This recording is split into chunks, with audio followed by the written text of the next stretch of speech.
वाचनात आपलं स्वागत आहे। आता आपल्या सोबत आहेत जल अभ्यासक श्री प्रवीण महाजन सर। आता आपण वैनगंगा नळगंगा या नदीजोड प्रकल्पाबाबत जाणून घेऊयात। बहुप्रतीक्षित वैनगंगा नळगंगा या नदीजोड प्रकल्पाचा मार्ग मोकळा होऊ घातला आहे, तर याबाबत आपण काय सांगाल? मॅडम, खरी गोष्ट आहे की म्हणजे विदर्भवासियांसाठी ही आनंदाची गोष्ट आहे जी की वैनगंगा नळगंगा नदीजोड प्रकल्प हा साधारणतः 2015ला माननीय देवेंद्रजी फडणवीस जेव्हा मुख्यमंत्री होते तेव्हा त्यांच्याकडे मी स्वतःच हा प्रकल्प चालू व्हावा यासाठी प्रथम मागणी करता म्हणून मी निवेदन दिलं होतं आणि 2014ला दिलेल्या निवेदनावर 2014 डिसेंबरला हे निवेदन दिलं होतं आणि 2015ला माननीय देवेंद्र फडणवीस साहेबांनी हे शासनाला पाठवलं, जलसंपदा विभागाला पाठवलं की हा नदीजोड प्रकल्प सुरू होऊ शकतोय आणि यासाठी अहवाल तयार करावा, त्याला DPR म्हणतात, डिटेल्स प्रोजेक्ट रिपोर्ट। तर DPR तयार करावा असे सूचना व आदेश दिले होते आणि 2015ला हा प्रकल्पाची मुहूर्तमेढ झाली, याचा मला आनंद आहे। हा माझा स्वतःचा पण ड्रीम प्रोजेक्ट आहे, देवेंद्र फडणवीस साहेबांचा सुद्धा हा ड्रीम प्रोजेक्ट आहे, त्याच्यामुळे मला निश्चितच याचा आनंद आहे। तुम्हाला कल्पना असेल मॅडम की महाराष्ट्रामध्ये सध्या जी पूर परिस्थिती आहे ती पूर परिस्थिती बघता जिथे पूर आहे आणि जिथे दुष्काळ आहे त्यांचं सांगड घालण्याचा हा विषय आहे। जिथे पाणी जास्त आहे आणि जिथे बिलकुल पाणी नाही तिथे हे पाणी वाहून न्यायचं आहे, तर ते पाणी कशाने वाहून नेणार आहे? तर त्याच्यासाठी एकमेव नदीजोड पर्यायाशिवाय दुसरा कुठलाही हे नाही। या खोऱ्यातलं पाणी त्या खोऱ्यात टाकून जिथे कुठे अवर्षण आहे, जिथे कुठे दुष्काळ आहे तिथे समृद्धी आणणारा हा एक प्रकल्प आहे। वैनगंगा नळगंगाच्या बाबतीत सांगायचं झालं तर पश्चिम विदर्भ आणि पूर्व विदर्भ असे विदर्भाचे दोन भाग होतात।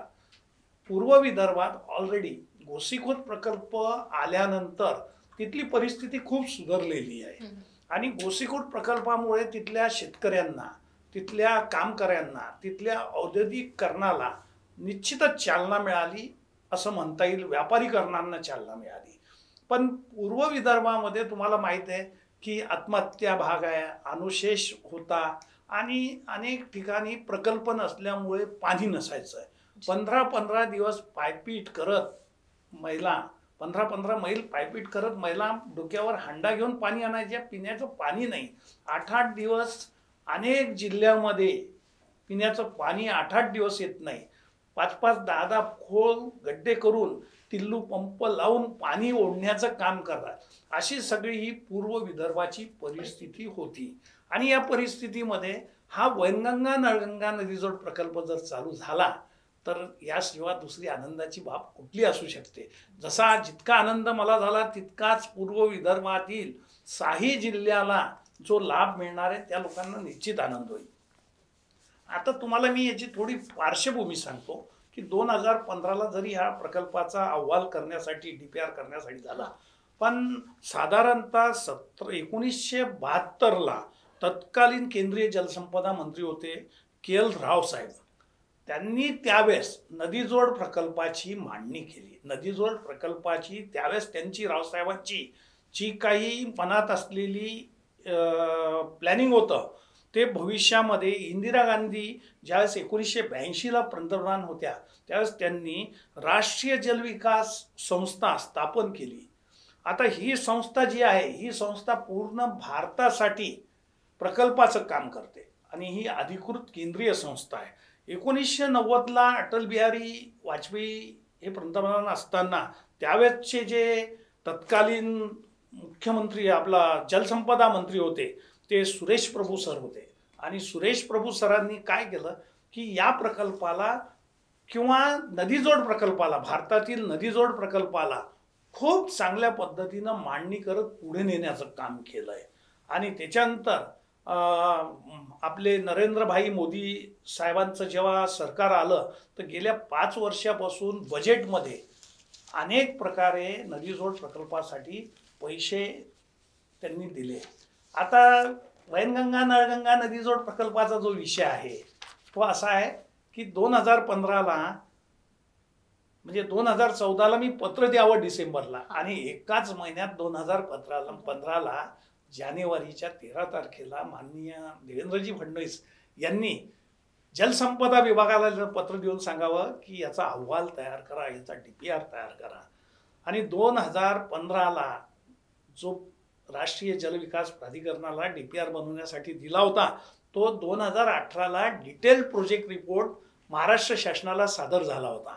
आणि त्याच्यानंतर एक एक पाऊल पुढे सरकत केंद्र शासनाच्या अंतर्गत असलेल्या नागपूरला एक कार्यकारी अभियंता आहे राष्ट्रीय जल विकास प्राधिकरण यांनी डिसेंबर 2018 मध्ये सविस्तर प्रकल्पाचा महानिर्देशक राष्ट्रीय जल विकास प्राधिकरण नवी दिल्ली यांना सादर केला की हा प्रकल्प होऊ शकतो. म्हणजे ही किती मोठी 3 वर्षामध्ये एखाद्या म्हणजे मोठ्या प्रकल्पाची मुहूर्तमेढ रोडायची तर 3 वर्षामध्ये त्याचा प्रकल्प अहवाल तयार होणे म्हणजे फार चांगली आणि आनंदाची गोष्ट आहे. या अहवालानुसार 426.542 किलोमीटर हा कालवा राहणार आहे. मुख्य कालवा म्हणता येईल. आता गोसीखुर्द प्रकल्पातून गोसीखुर्द प्रकल्प वैनगंगा नदीतून हे पाणी जे अतिरिक्त येते ते पुढे खाली आंध्रला वाहून जात होतं आणि आंध्रनी तेलंगणाने त्याच्यावर मोठमोठ्या स्कीम केल्या हे आपल्याला सगळ्यांना माहीत आहे. आणि ते माहीत असून आपलं हक्काचं पाणी वाहून जाते, आपण त्याचा वापर करत नाही. म्हणून या नदीजोडच्या माध्यमातून पावसाळ्यातील 70 दिवसात या जोड कालव्याद्वारे पाणी वाहून नेण्याचे फायनल झाले आहे. आता जिथे कुठे पाणी जास्त आहे आणि जिथे पाणी नाही तिथेही पाणी जाणार आहे. तर याच्यासाठी सगळ्यात महत्त्वाचा तुम्ही जे मगाशी म्हणाले की आता याच्यातला अडथळा दूर झाला, तो खरा अडथळा होता पाणी प्रमाणपत्राचा, पाणी उपलब्धता प्रमाणपत्राचा. तर 75% विश्वासार्हता एखाद्या मोठ्या प्रकल्पाला जर समजा मंजुरात घ्यायची असेल तर 75% विश्वासार्हता लागत असते. तर हा जो विदर्भाचा अनुशेष भाग आहे याच्यासाठी महाराष्ट्र शासनाच्या मंत्रिमंडळाने 63% विश्वासार्हताला याला मंजुरी दिली आहे. 75% पाणी उपलब्ध नसल्यामुळे 63% विश्वासार्हताला मंजुरात दिली आहे. त्याच्यामुळे ही अट शिथिल केली त्यांनी स्पेशल या प्रकल्पासाठी आणि त्याच्यामुळे हिरवी झेंडी मिळाली या प्रकल्पाला असंच आपल्याला म्हणावं लागेल. आणि मंत्रिमंडळाचा हा जो विषय आहे हा फार महत्त्वाचा या प्रकल्पासाठी ठरणार आहे. आता पुढे प्रशासकीय मान्यता हा एक फार मोठा महत्त्वाचा आहे. मंत्रालयात गेल्या 8 दिवसात त्या फाईल तयार होऊन मंत्रालयात सादर झालेल्या आहे.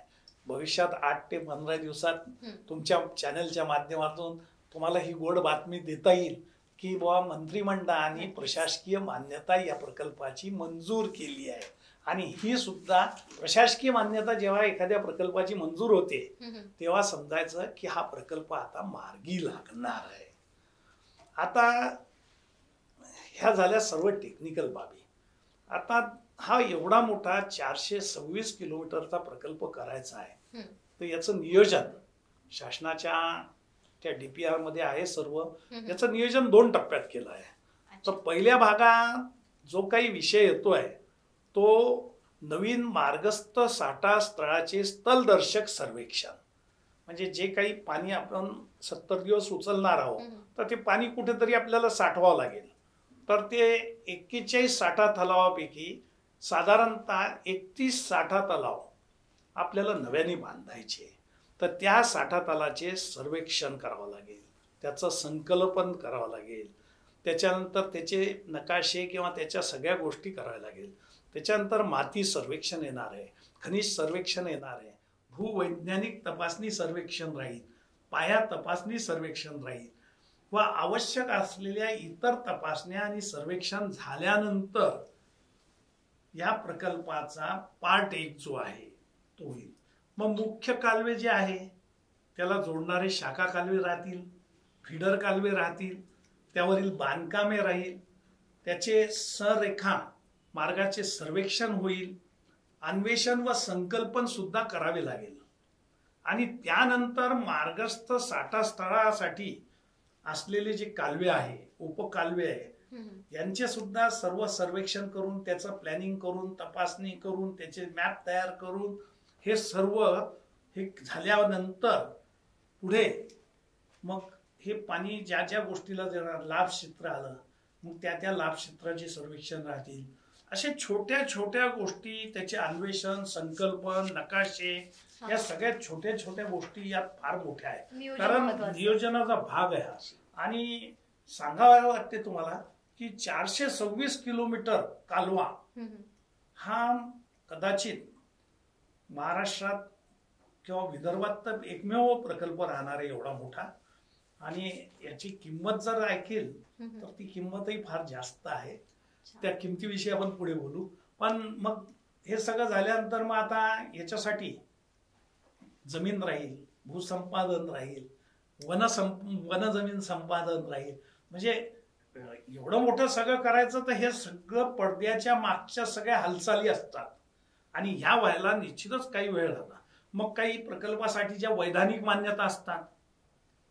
त्या वैधानिक मान्यता जर पूर्ण नाही झाल्या काही पर्यावरण मान्यता आहे वनजमिनीच्या मान्यता आहे. या सर्व मान्यता कागदोपत्री झाल्यानंतर हा प्रकल्प पुढे मार्गी लागेल. पण प्रमा झाल्यानंतर या सगळ्या गोष्टी होतील.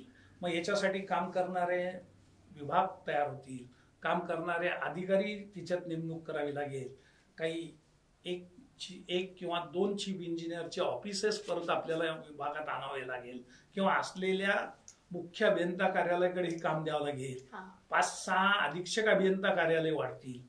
10 ते साधारणतः 8 ते 10 विभागीय कार्यालय वाढतील उपविभागीय कार्यालय वाढतील. आणि हा सगळा नियोजनाचा जो भाग आहे तो प्रमा मिळाल्यावर ताबडतोब चालू होईल.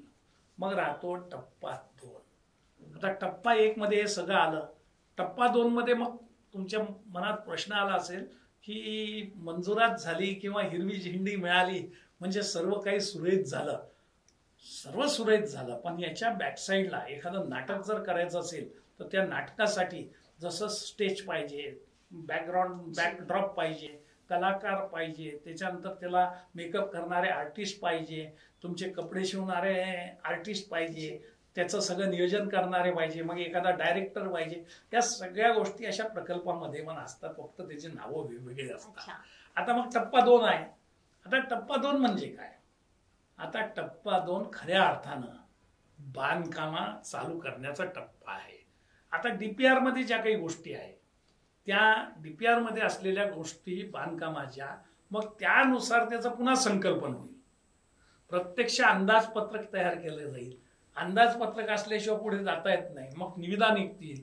मग निविदा निघाल्यावर त्याचं सर्व टेंडर होतील. टेंडर झाल्यावर त्याची काम अलॉट होतील. काम अलॉट झाल्यानंतर ती कामं दिल्या जातील. पण ह्या सर्व गोष्टीला अजून 1-1.5 वर्ष लागण्याची शक्यता नाकारता येत नाही.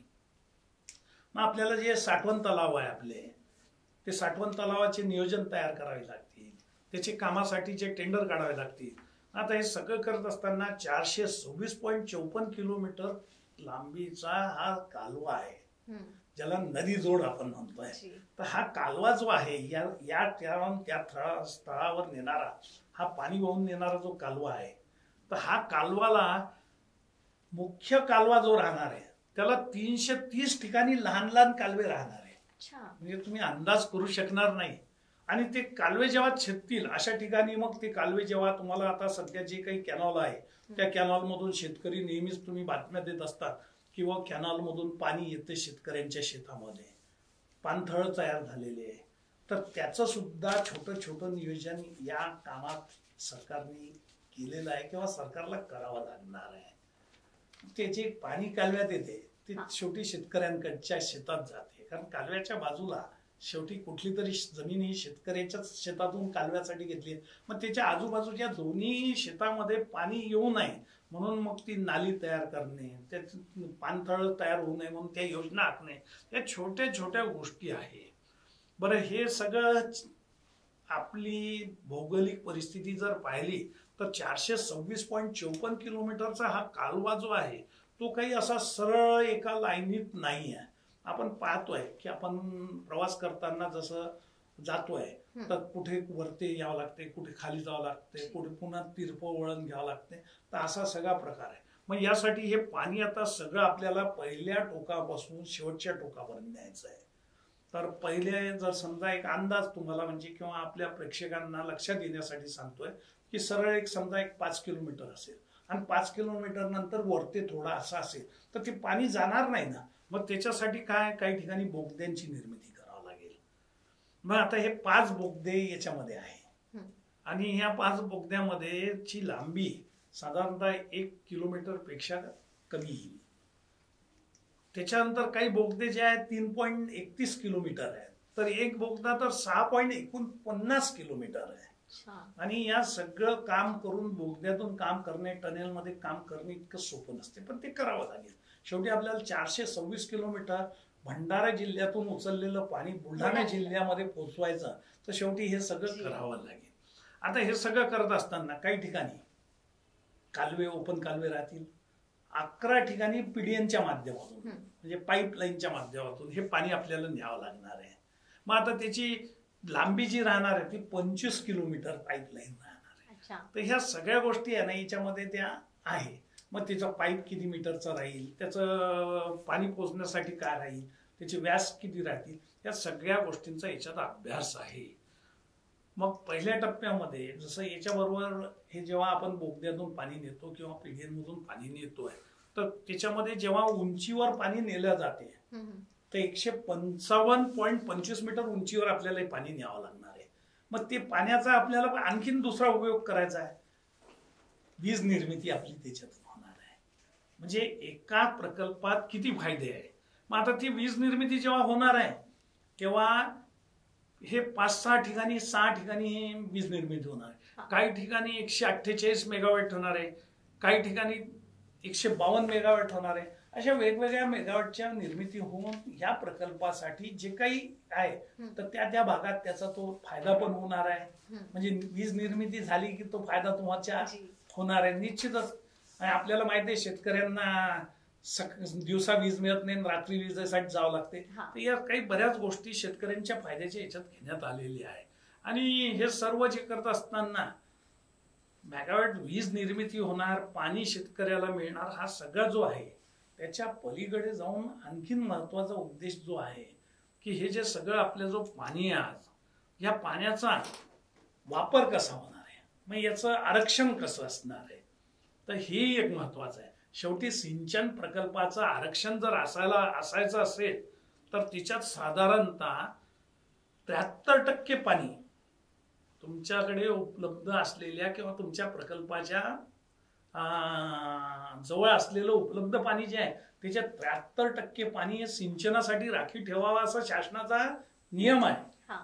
तो किती पाळला जातो किंवा नाही हा नंतर तुमचा अभ्यासाचा विषय आहे, पण 73%. आणि या प्रकल्पात तुम्हाला सांगू इच्छितो मी की 73% शासनाने ही योजना राबवताना 73% पाणी हे शेतकऱ्याला मिळालं पाहिजे असं प्रयोजन केलंय. मग असलेल्या पाण्यामध्ये 1286 दलगमी पाणी हे सिंचनासाठी राखीव आहे. 32 दलगमी पाणी आहे घरगुती वापरासाठी आहे. म्हणजे ज्या काही आजूबाजूच्या हा कॅनॉल जात असताना जे आजूबाजूची गावं आहे किंवा जिथे कुठे समजा पाण्याची उपलब्धता नाही तिथे भविष्यामध्ये पाईपलाईनद्वारे हे पाणी जाईल.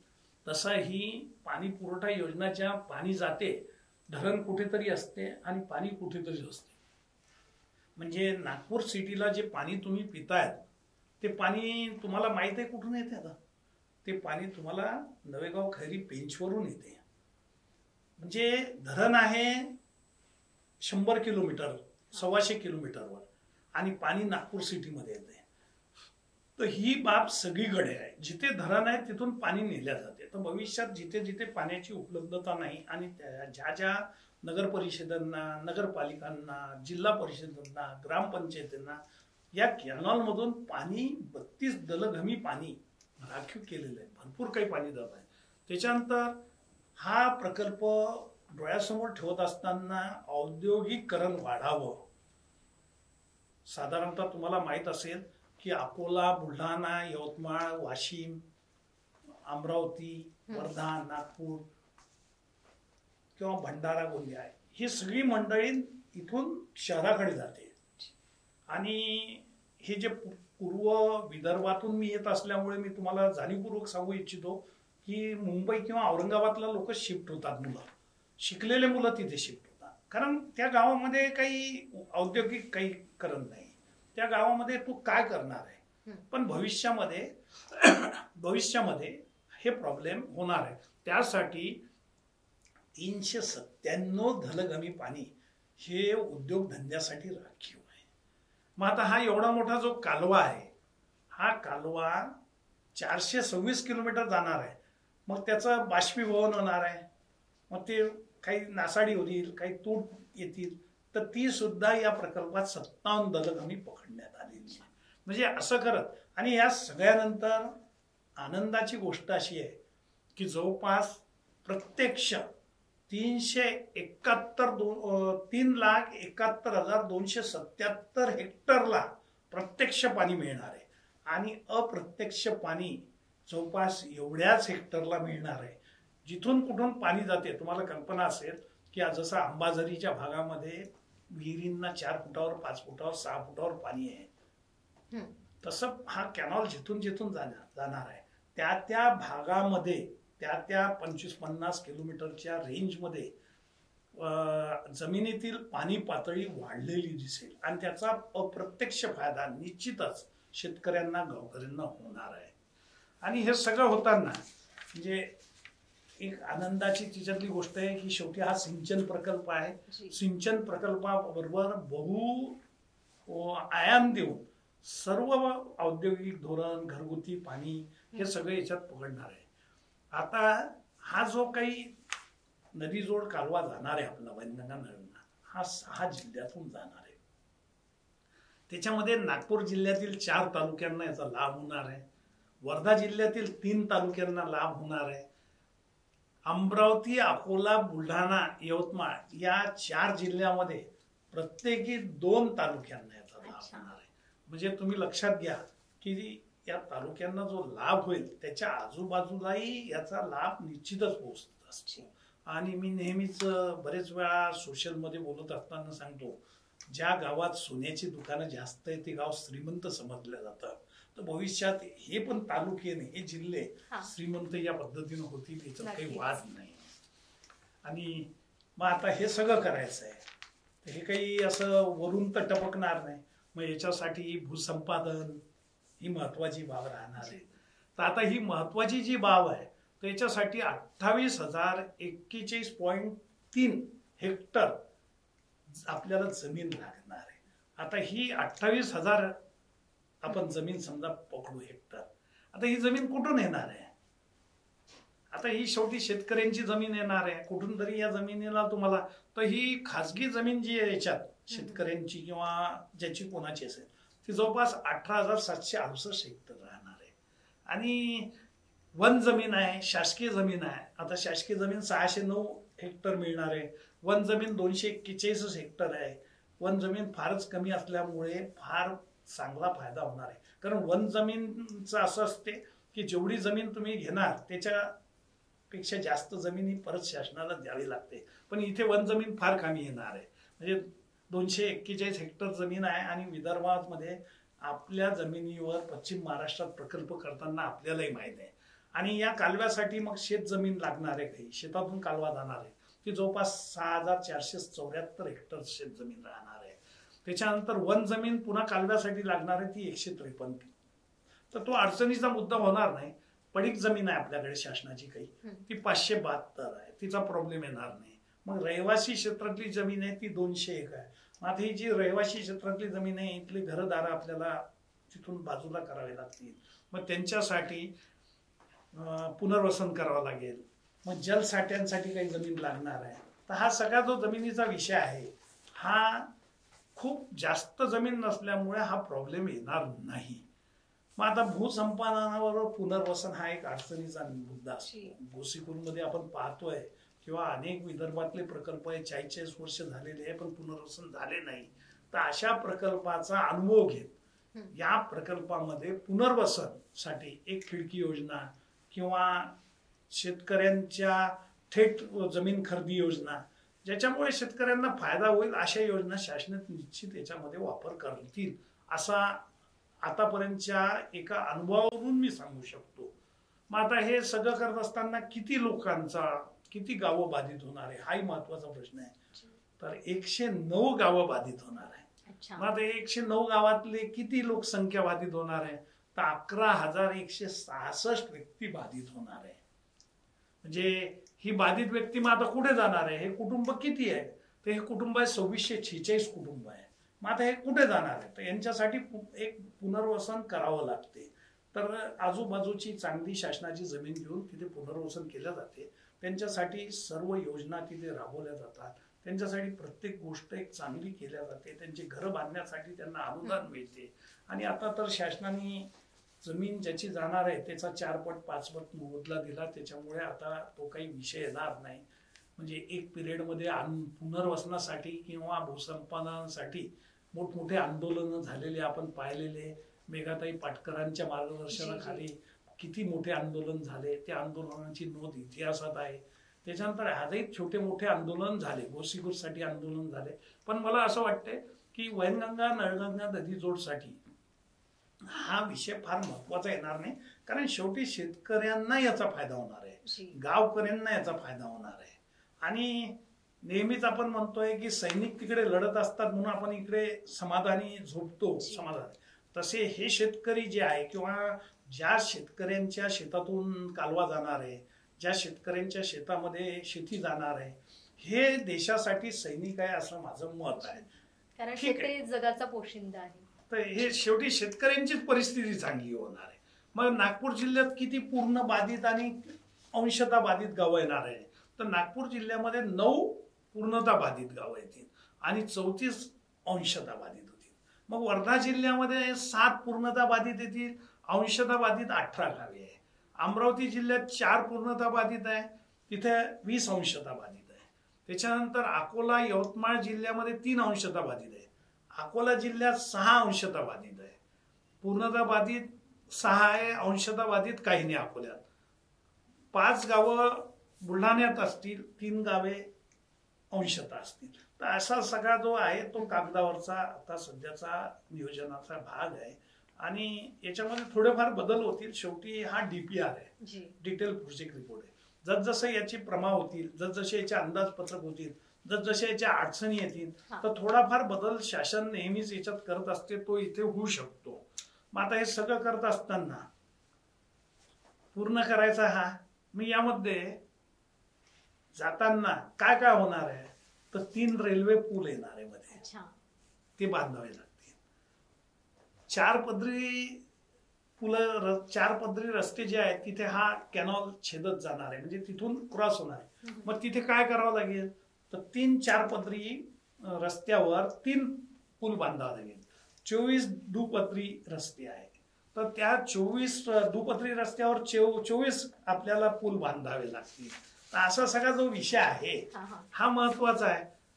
एक पदरी जवळपास 111 पुलं बांधावे लागतील, एक पदरी रस्ते जे आहे.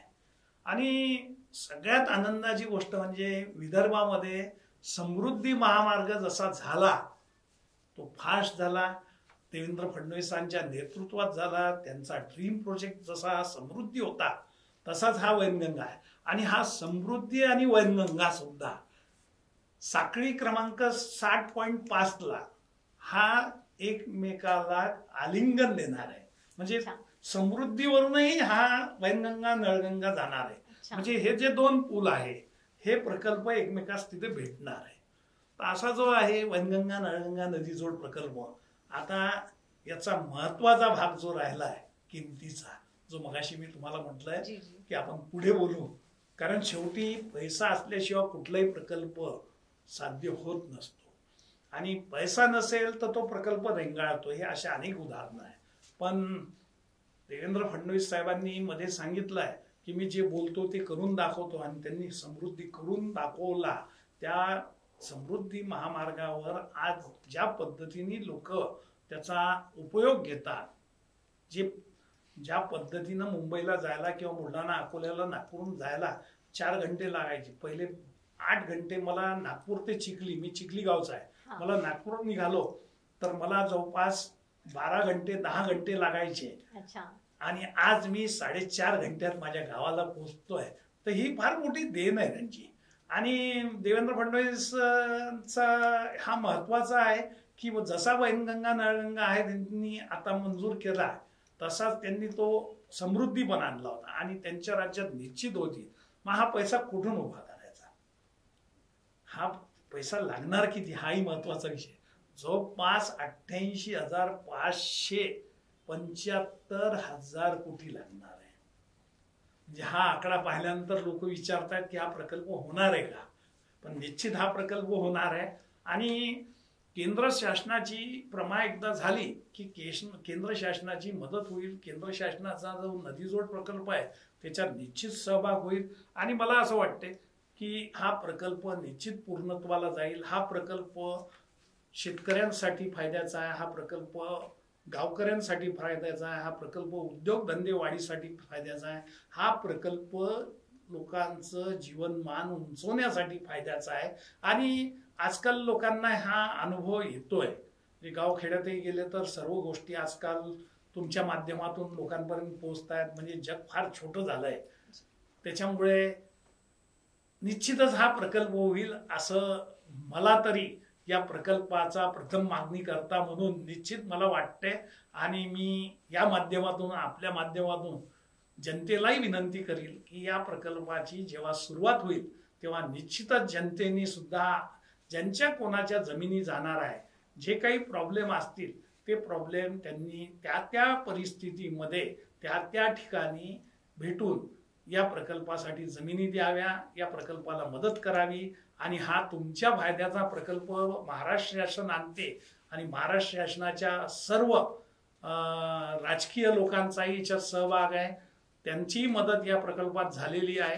आणि हा मग प्रकल्प पूर्णत्वास नेण्यासाठी ज्याला कोणाला शक्य असेल त्यांनी सर्वांनी मदत करावी अशी मी तुमच्या माध्यमातून विदर्भवासियांना विनंती करतो. आणि महाराष्ट्र शासनाला आणि मुख्यतः माझे मित्र माननीय देवेंद्रजी फडणवीसांना लाख लाख धन्यवाद विदर्भवासियांकडून देतो की त्यांनी या माध्यमातून विदर्भाचा जो सिंचनाचा अनुशेष आहे, जो बाकी औद्योगिकरणाचा अनुशेष आहे, हा प्रकल्प झाल्यावर निश्चितच भरला जाईल. आणि ही त्यांची विदर्भासाठी फार मोठी देण आहे. या अगोदर माननीय जयंत पाटलांनी पण याच्यामध्ये जलसंपदा मंत्री असताना फार मोठी भूमिका निभावलेली आहे. जनता त्यांना पण धन्यवाद देते. धन्यवाद. सर, खरं तर या नदीजोड प्रकल्पाबाबत आपण फार सुंदर आमच्या प्रेक्षकांना माहिती दिलीत आणि आपण या शंखनादमध्ये आलात त्याबद्दल आपले खूप खूप आभार. धन्यवाद.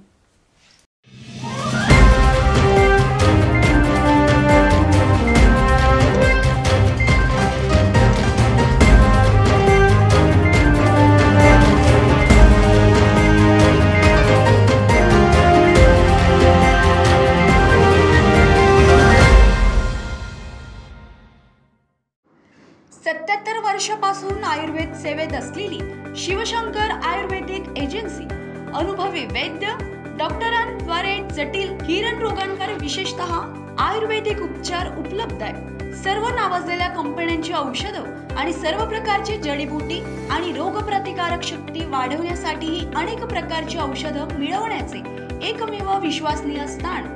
आमच्या इथे सगळ्या प्रतिष्ठित कंपन्यांचे औषधी उपलब्ध आहे. मग वाट कोणाची बघताय?